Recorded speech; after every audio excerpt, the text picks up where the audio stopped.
ఇందాకే నేను 'queen of tears' final episode చూసాను. ఇప్పుడు ఫస్ట్ నాకు బాగా నచ్చని విషయాల గురించి మాట్లాడతాను సీరీస్‌లో. సీరీస్‌లో నాకు నచ్చనిదంటే చాలా రొటీన్‌గా స్టోరీ వెళ్ళడం నాకు పెద్దగా నచ్చలేదు. అంటే చాలా ప్రిడిక్టబుల్ స్టోరీ. స్టార్టింగ్ నుంచే మనకు తెలుసు ప్రిడిక్టబుల్‌గానే ఉండబోతోంది అని చెప్పి. ఇంకా next climax last 2 episodes 15, 16 actually నాకు పెద్దగా అంత డ్రామా అవసరం లేదనిపించింది. 15లో అంటే హీరోని జైల్లో పెట్టడము ఓకే. అది ఒకటి.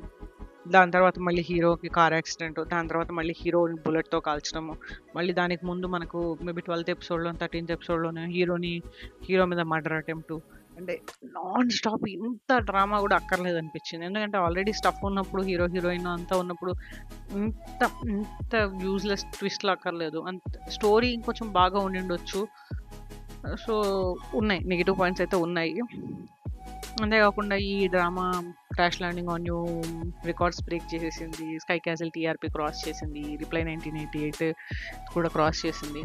ఓకే. నాకు హైప్ అర్థమైంది. కానీ ఫ్రాంక్‌గా it's a good drama. Not an outstanding drama. ఇది అన్‌పాపులర్ ఒపీనియన్ కాదని అనుకుంటున్నాను. ఎందుకంటే మీరు ఇది కాకుండా ఇంకా 'డిసెండెంట్స్ ఆఫ్ సన్' గాని, లేకపోతే 'క్రాష్ ల్యాండింగ్ ఆన్ యూ' అని, 'గాబ్లిన్' గాని ఇవన్నీ చూస్తే they are far more good. నా క్వాలిటీ అనేది నెక్స్ట్ లెవెల్‌లో ఉంది వాటికి. సో, స్క్రీన్ ప్లే, రైటింగ్ అనేది కొంచెం ఈ రొటీన్ ట్రోప్స్‌ని క్రాస్ చేసి ఉండింటే బాగుండేదనిపించింది నాకు. ఇంకా, ఇంకా ఏం నచ్చలేదు అంటే నాకిదే ప్రిడిక్టబుల్ ప్లాట్ అనేది నిజంగా నచ్చలేదు. అట్ ది సేమ్ టైమ్ అనవసరమైన ట్విస్ట్‌లు నాకు నచ్చలేదు. స్టోరీ ఇంకొంచెం డెప్త్‌గా ఇంకా బాగా రాసి ఉండిండొచ్చు. రైటింగ్ యాక్చువల్లీ బెటర్‌గా ఉండిండొచ్చు.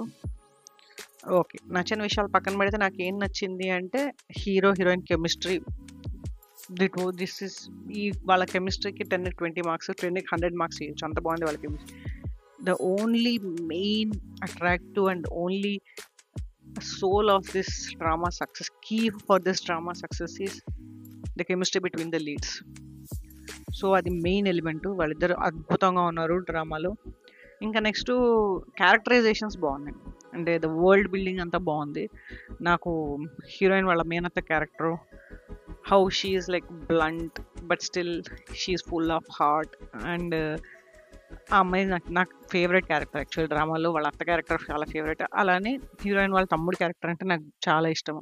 తన లవ్ స్టోరీ కానీ, క్యారెక్టర్ డెవలప్మెంట్ కానీ, ఆ క్యారెక్టర్ గ్రోత్ కానీ, ఎవ్రీథింగ్ వాస్ టూ గుడ్. ఇంకా మిగతా చాలా క్యారెక్టర్స్ బాగున్నాయి. అంటే హీరో వాళ్ళ ఫ్యామిలీ ఇది కానీ స్టోరీ. ఇంకా how wife and husband trivial things మీద కొట్లాడుకొని హౌ దే ఈవెన్చువల్లీ ఫర్గెట్. ఎలా అయితే హీరో ఎంతగా ఇష్టపడిన అమ్మాయితో డివోర్స్ తీసుకుందాం అనుకుంటాడు అనేది.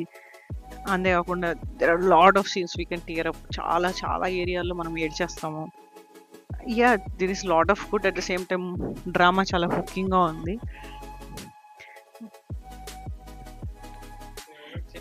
ఓవరాల్ డ్రామా బాగుంది. స్టార్టింగ్ నుంచి ఎండింగ్ వరకు బాగా ఎంగేజింగ్గా ఉంది. కానీ దీని ఉన్న పొటెన్షియల్ని అయితే ఖచ్చితంగా రీచ్ అవ్వలేదు. అదైతే కన్ఫర్మ్.